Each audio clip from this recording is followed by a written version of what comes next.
So in a certain way, we are losing things in the original cultures, but it's a golden age because we've got access to virtually everything from all over the world that is still there. And of course, as the interest grows, then there's more interest in preserving it as well. Welcome to the Enchanted Earth podcast, where you will hear stories of nature with the power to transform our lives. So listen in as my guest today shares one of their own. Welcome, everybody. Today we have with us David Crow, and let me tell you a little bit about David. David is a renowned international lecturer, keynote presenter, and author in the fields of naturopathic and herbal medicine. For over 40 years, he has woven together insights from Chinese, Ayurvedic, and Tibetan medicine, knowledge he gained firsthand studying alongside traditional teachers in the Himalayas. So welcome, David. Thank you, Maureen. So nice to be here.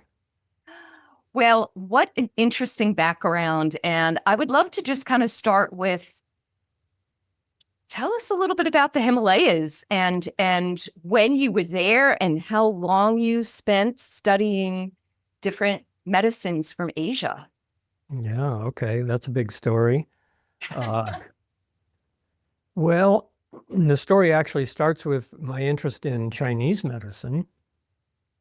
And I was one of the first Westerners to graduate from one of the first acupuncture colleges in California. And this was back in 1984. And so a lot of time has passed. And during my studies of Chinese medicine, I became aware of other Asian medical systems. I became aware of Ayurveda. I became aware of Tibetan medicine. And specifically, I came in contact with the Tibetan Buddhist tradition.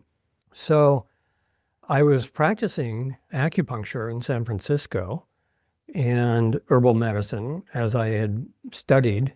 And I began learning more about the cultural differences and the context of how these medicines were coming to the United States. And Chinese medicine came here basically in the early 80s. And at the time, I became aware that what was being transmitted to us as, traditional Chinese medicine was not really very traditional. The classical Chinese medicine was actually suppressed by the Communist Party.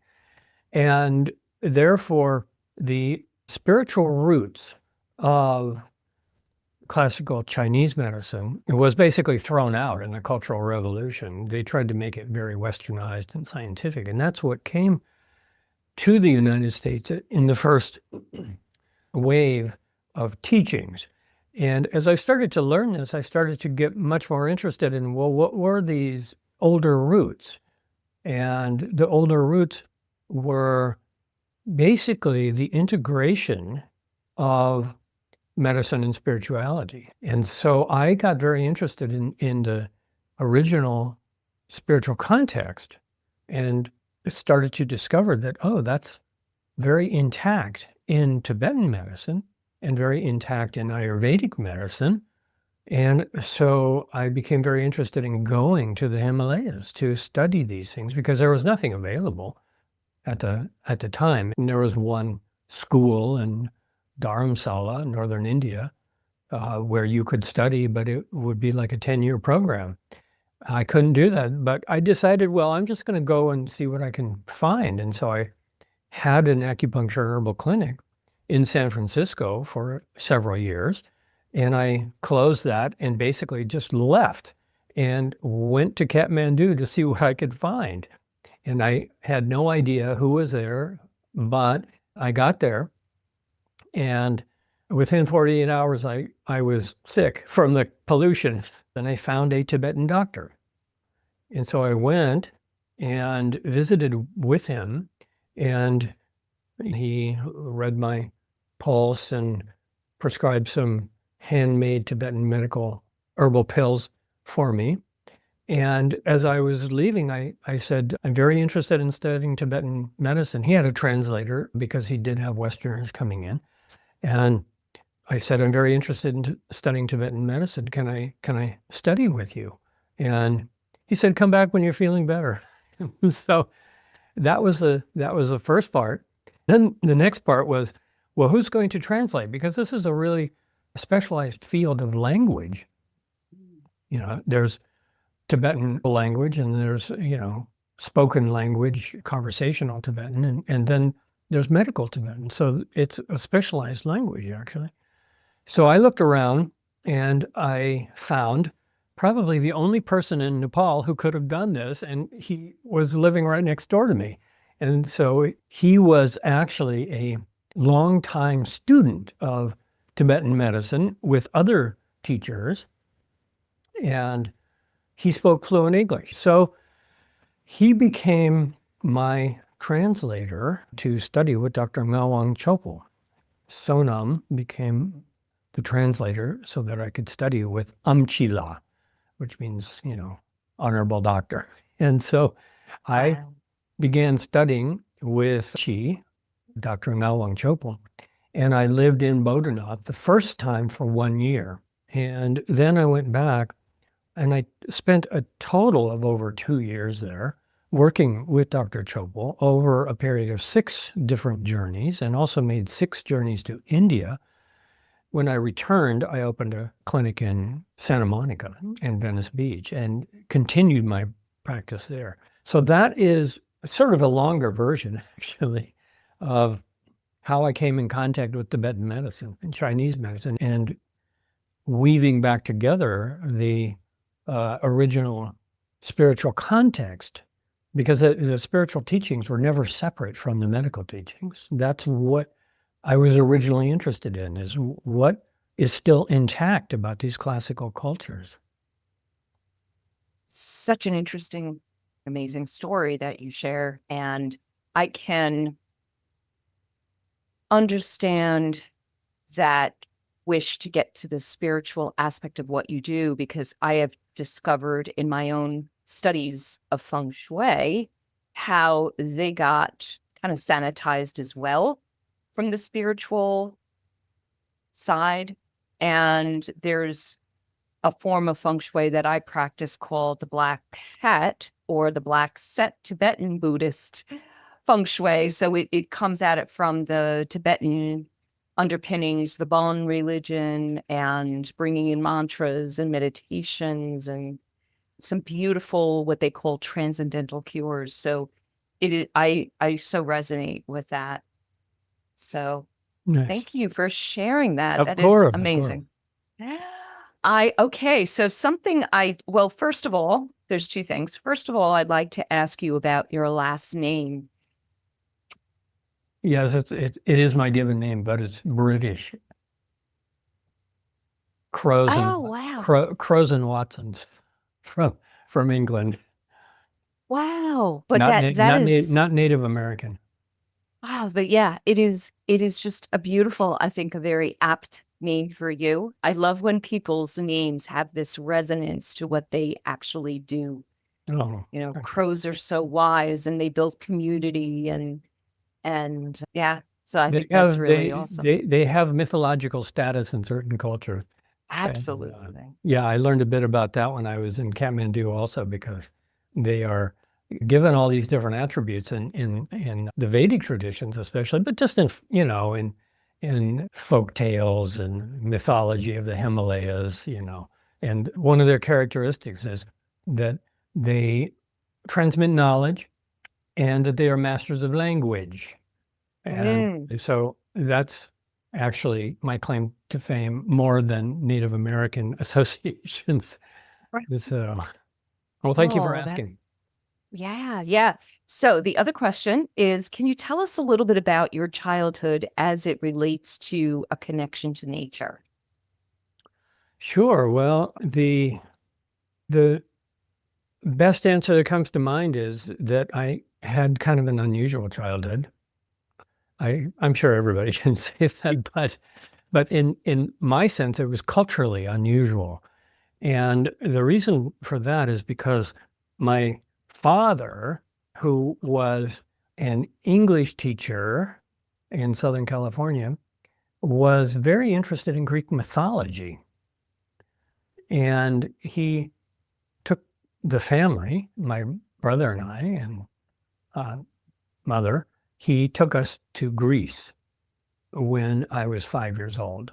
And he taught English as a second language at Athens College. But what we did was we spent quite a lot of time traveling all over the Greek islands and mainland Greece, going to the places associated with Greek mythology because that was his personal interest. He wanted to, see all the places of Greek mythology. And so growing up, some of the first memories that I have, the most vivid, intense, childhood recollections, or between, age 5 and 7, were, like the temple of the Oracle of Delphi and the tomb of Agamemnon and the Acropolis and these kind of places. So I was actually exposed to not just a different culture than Southern California in the 50s, but to a very unique spiritual aspect of that culture. And so when we came back and I was going to elementary school in Southern California, I was already a little bit culturally, reoriented. I had more exposure to other cultures. And that actually gave me a lifelong interest in other cultures because what I found was that as I was growing up, that I was I felt a bit out of place because I had seen some other cultures in my childhood. And I was growing up now in what I think we could accurately describe, American culture as kind of a culturalist culture. And so I had been exposed to these ruins, mythologies, these temples, and all of this kind of thing. And there was nothing like that here that I was aware of. So I was always very interested in that. And that continued on, through elementary school and high school. And as soon as I could get out of here, I started traveling and traveled extensively through Central America and came in contact with Maria Sabina and Mazatec curandera and started to meet some of the entheogenic plants. And, this is early on. This is back in the day when the Beatles were doing it and when Dr. Andrew Weil was doing it, and so that opened up the early contact with other cultures. And as a result of that, it was very natural for me to just close my clinic in San Francisco and go to Kathmandu and study these things because I actually felt more at home in these other cultures because they were still so strongly connected to ritual and ceremony. And there was something very vibrant and alive and interesting that I found outside of the United States, virtually in every culture. And whenever I would travel, I would always feel more at home in these other places, and I would always have culture shock coming back. So, and I think this is common for a lot of people who have an interest in traditional indigenous teachings, and the link to things that are a bit more real, sort of before our consumer culture and so forth. So that's a little bit further background. Yeah, and obviously all these cultures with their rich spiritual heritage are coming at it from a nature immersion. They're immersed in nature and not they don't see themselves as separate as much as we do here in the West. Well, yes, of course. I mean, this is a very important transition to study in terms of, how cultures change when they come in contact with Western society. And of course, when you live in villages in the mountains or in the jungle, there isn't really this concept of, you're close to nature. You are close to nature. That's it. And it doesn't necessarily mean that you feel that it's something unique, okay, or that it's something special, or that you even really care about it. Uh, you know, I lived in a very remote area of the Himalayas for a period of time. I went trekking and I didn't come back basically. And I stayed on a mountainside. I basically just, asked the local headman at a tiny village if I could just renovate this little cottage. And he said, sure. So I just stayed there.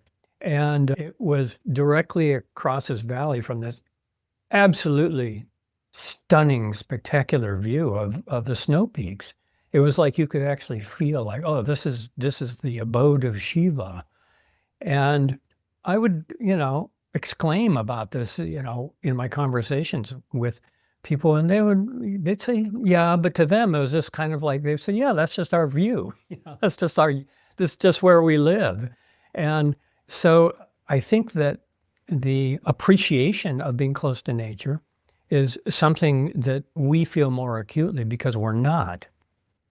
And a lot of these people, you have to consider also that in many cultures, people don't care anymore. This is something that I found studying with Dr. Chopwell and the Ayurvedic doctors. And then later, when I moved into working in the herb industry and working with distillers around the world producing essential oils, what I found was that nobody wants to do this work. Nobody cares about herbs. Nobody cares about harvesting frankincense anymore. Nobody wants to do it. Everybody wants to move to the cities because it's so hard. Living in nature is hard, okay? And there's no money and there's no careers. And so the people in the villages, and this is a phenomenon everywhere in the world, the people who live in more remote areas, they're leaving. They move to the cities. And they are abandoning these traditions of medicine and spirituality and culture and indigenous ways of living. And it's totally justifiable because in those areas, life is really hard. There's, very little medical care. The nutritional quality is poor. A lot of times there's a lot of conflict with, outsiders, exploiting their resources. I mean, it's not a good situation to live close to nature at this point in a lot of these parts of the world. So I was very fortunate to visit these places when there was still some of it that was really intact. And I was actually one of the few Westerners to actually be able to study in a classical internship, apprenticeship, disciple kind of tradition, doing the work hands-on because, now it's all available online. But Right. But that was a real unique aspect of it, was that I could live in these cultures when these cultures were still doing some of this, but I was also being affected very much by learning about how these cultures were losing this. And even when I was studying with Dr. Chopal, he was presenting herbal formulas to me, and he was saying, we can't get these ingredients anymore. And then I would find out, well, that's because of all of the environmental destruction that was happening in Tibet. They're just taking all the natural resources, and endangered species issues started to come into my awareness. And so I started to get a real education, not just in the classical, traditional teachings, but when you're dealing with plants, you're dealing with culture and you're dealing with human relationships to plants. And I began to learn that, okay, people don't care about these plants anymore. Everybody just wants antibiotics. And then I started seeing, well, these plants are also being overly harvested and exploited by these outside companies. And we're also losing these medical systems because of environmental destruction. So that's kind of the way that I left my studies after 10 years of going back and forth to the Himalayas, is that I left those studies, those years of traditional training, with the awareness that we're losing those traditions, and set off to try to do what I could to preserve them and propagate them and let people know about their value. And that's what I've been doing ever since. That is a really important part of the future, what you're contributing to future generations. So, it was, the timing was right, and you Yeah. took the opportunity for adventure and for learning, and really an amazing kind of life journey so far, David. Well, thank you. That's true. Yeah. And what I can say in retrospect, because this whole thing now has been over 40 years, what I can say is that I was one of the people that was part of a larger movement to bring natural medicine to the West. And it came in through many channels. It came in through Chinese medicine originally. There was a Western tradition of herbology that was always here, but it wasn't very active. I was, involved in the movement to kind of get that restored a bit. And then, Ayurvedic medicine came in a big way. And so I was able to participate in that. And then it's coming in from South America, the shamanic traditions. So when I first started, there was nothing, basically. I mean, there was maybe like a herb store at Topanga Canyon, and that was about it. But there wasn't even the internet. And so now all of it is completely available. All of these herbs from all these traditions, we can now get most of, the ones that are available. A lot of the Tibetan herbs or the rare Ayurvedic herbs or the more rare Chinese herbs, they're either extremely expensive or not available. But for the most part now, we can just, go shopping online and we can not only get all of these herbs, but we can also get really high quality formulas, and we can get high quality courses and education about it. And we can actually go and find the archives of these old manuscripts now. And this is a beautiful thing, is that we can go and study the Ebers papyrus from ancient Egypt if we want, So in a certain way, we are losing things in the original cultures, but it's a golden age because we've got access to virtually everything from all over the world that is still there. And of course, as the interest grows, then there's more interest in preserving it as well. It's true. That is a very optimistic point of view, and I love that. I love sharing that, because technology and Western culture can seem like the destroyer, right? Shiva, the destroyer of all. And it's just how you use it. And yeah. So anyhow, I would love for you to share a story that had profound meaning for you in nature. Yeah, it's beautiful. Well, I was giving this some thought, and what I would like to share is some things that I have witnessed that we could say are like a miraculous phenomena. But on the other hand, they're totally ordinary. So the phenomenon that I would like to talk about is rainbows, the appearance of rainbows. And everybody's seen rainbows. And of course, they're magical to see rainbows. But what makes the phenomenon of a rainbow really magical and mystical and miraculous that I have witnessed several times is when they appear coincidentally over a spiritual ceremony. And so that is something that I have seen. And so I have seen this twice. And I have also heard numerous reports, and I have read numerous reports. And this phenomena is so recognized that it's actually expected in some cultures. And so it's very strongly present in the Himalayan traditions. Okay. Now, the phenomenon of a rainbow is just a rainbow. It's just light refracted through raindrops at a particular time, and it requires a certain set of conditions. But what makes this particular story intriguing and what has a very profound impact on people who see it and witness it is the timing of it. And a meteorologist would just say, well, it's purely coincidental.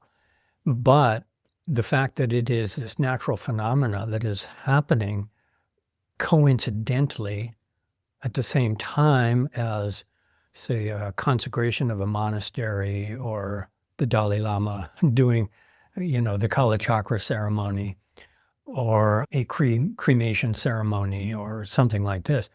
The fact that it happens right then and there during that ceremony is what makes it miraculous, okay? And it creates a sense of awe because it creates a sense that nature is giving a sign, that nature is responding, that we're seeing something in the sky that is a message from the sky, from nature. Nature is talking back to us. And this is, again, very well recognized, and not just in Tibetan Buddhism. It's very well established in Tibetan Buddhism because they do so many of these big ceremonies that create these things. But it is also recognized in other cultures as well. And so I have read about references, in certain ceremonies associated with the Zuni or the Hopi in the Southwest, associated with their ceremonies, to ask the sky for blessings and rain and snake dance and things like this. So other cultures recognize this as well. Now, the place where I saw this twice, personally, was both times associated with Kalu Rinpoche, the elder, and both times were in the United States. Now, this happened so frequently with Kalu Rinpoche that he actually had this reputation of doing this, that his ceremonies would produce rainbows. Now, the first place where I actually saw this, I was not with him, but I was in San Francisco, and he was preparing to give the Kala Chakra teachings and the initiations. And this was a huge event that was being offered in San Francisco because the Kala Chakra ceremony is a ceremony for the public. And it typically involves thousands of people when Kalu Rinpoche would offer it or the Dalai Lama would offer it. And its purpose is harmonizing, the earth to counteract negative influences, to protect the population from disasters. And, it's done according to astronomical calculations of when it needs to be done and so forth. So I was in San Francisco and I was assisting with Kalu Rinpoche's visit and on, and he was preparing the ceremony, and I was outside in a different part of town. The ceremony had not yet begun, but he was doing the preliminary preparations. And I looked over the city. I could see it from a distance, and there were these rainbows appearing over where he was preparing the ceremony. So that was my first encounter with this. And my second encounter was exactly the same kind of situation, but it was at a retreat center in Oregon. And I was very fortunate, honored, and blessed to be invited to participate in the actual initiations for the monks and nuns who were going into the 3-month retreat. And so what I witnessed was also something that was witnessed by the entire group of the monks and nuns there, because we were all waiting outside in the field while Kalu Rinpoche was preparing the sacred mandala, the internal landscape where we were going to be initiated, which was happening inside of a house on a hillside, on a hilltop nearby. And at one point somebody said, "Look up in the sky." And we looked, and this is not meteorologically even possible, I don't think, but there are reports of this happening in other places also. And some of this has been so phenomenal that it's actually been written about and photographed and described in newspapers and so forth. Some of these miraculous things they do inside the house. Was that Kalu Rinpoche was creating a mandala. He was invoking a mandala of the deity that we were going to be meeting. Okay, so he was doing the ceremony with the monks, okay, with his lamas, and you could hear the drums and the bells and the horns and, incense offerings were coming and all of this was happening. And so what was happening inside the house was that the celestial realm of the deity in mandalic form was being activated. And corresponding with that, directly above, what we noticed was that these clouds were coming from all the four directions. They were all coming towards the sun, and they were all disappearing into the sun. And then there were these three hawks that appeared, and they started circling around the sun like this. And this was all directly above the house. Okay. And then a rainbow, a circular rainbow began to form around the sun. And then a second one began to form around the sun. And everybody who was witnessing this felt this incredible sense of awe. And people were commenting that it felt like we were actually inside this celestial mandala. And I think that that's one of the most important things to consider about this phenomenon that happens, is that it's a natural thing. I mean, birds can circle around, that's natural. And this thing of clouds coming might be a known phenomena. I don't know. Circular rainbows around the sun, that's a known phenomenon. But it's the timing of it that was happening with the ceremony that created this sense of magic and miracle and, something mystical. We had entered into a different kind of dimension from this happening. And so that is what I witnessed. And I, along with, about 100 other people, also saw it. Now, I had already known that rainbows were associated with various spiritual ceremonies. And I have since heard many, many stories, and I heard stories of this actually when I lived in Nepal, because where I lived, I was, around a lot of monasteries, and there were ceremonies, and different Rinpoches had different activities that they would do either there in Nepal or outside. And I was hearing a lot of things about, these kind of events. And so many people in the West have witnessed this also. People witnessed this in the consecration of a monastery once in Crestone, Colorado. People have witnessed this over a cremation fire, a ceremony. This has happened several times in the United States, where people have reported seeing rainbows appearing over a funeral ceremony of a holy person. And so it raises a lot of very profound questions. I mean, we don't have to ask the questions. We can just say, well, this is, it's a mystical phenomena because it's coincidental. But it's also something that's so well established that we can ask a basic question about, well, what is it? Because it's expected, actually, in some of these traditions. It's expected, and it's considered to be what they call a sign of accomplishment. Okay, in other words, appearance of the rainbow means that the deities are happy, or it means that the person going through the cremation fire is released into their rainbow body.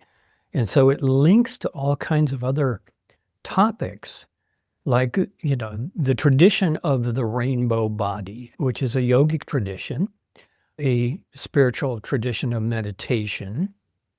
And it links to this vast history of mythology and deities, where these kind of things were understood more, and it was kind of natural. And it was like why you did ceremonies. And it's like, yes, nature responds. And yes, it's not just in the sky, but, the plants can do the same things in different ways. And the animals and the soil and the water, nature can respond in different ways. So that's my testimonial about something magical. Wow. Wow. I just love this visual and the connection with the light bringing harmony to the earth and restoring the balance. And I am now just so inspired to envision, as our imaginal sense can literally envision a rainbow around the whole planet. And what a beautiful, like, mini meditation we can all do is just to have that vision. And Nice. I'm really struck by I guess the new research coming out about how, even on it's fringe still, I'm sure, quantum physics fringe, but that light is consciousness. Nice. And in psychology, we have this metaphor of the light and the dark, right? We've got the higher consciousness and lower consciousness, and the light bringing in letting us see the shadow and removing shadow and clearing. And whenever we do work as energy healers, we're bringing in the light, right? We're channeling down the light to help either restore balance to a patient or the landscape or whatever being we're working with. And it's just, that rainbow is just such a beautiful metaphor, but so much deeper, like you said.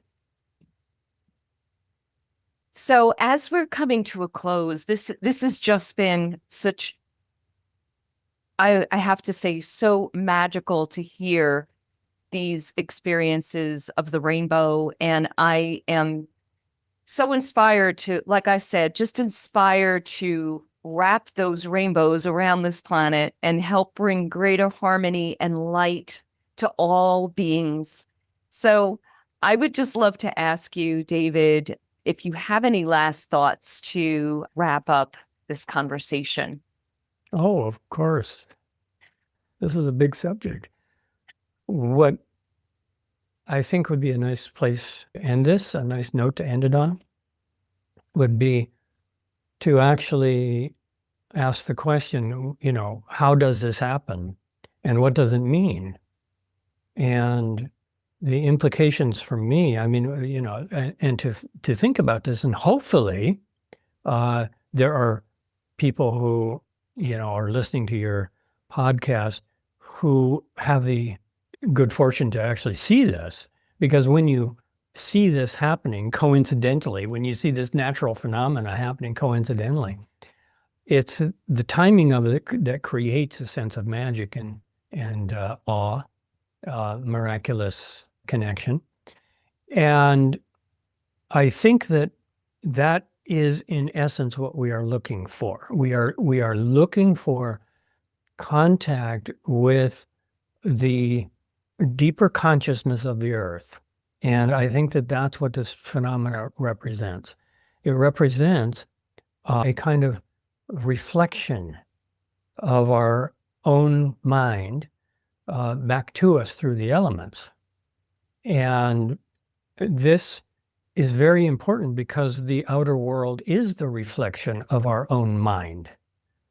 And the sign of accomplishment of a ceremony being a rainbow is an indication that collectively this group of people have manifested through prayer and visualization and offering, they have manifested a collective state of mind which nature really likes.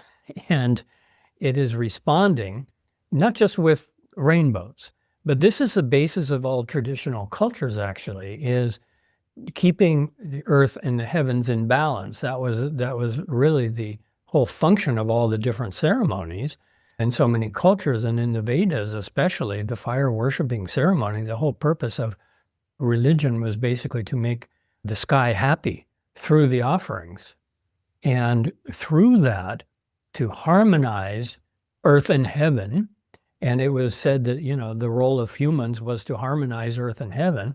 And by harmonizing earth and heaven, that all the elements of the earth stay in balance. And so the rain comes on times, and the plants are happy, and agriculture is abundant, and animals are healthy, and society is happy.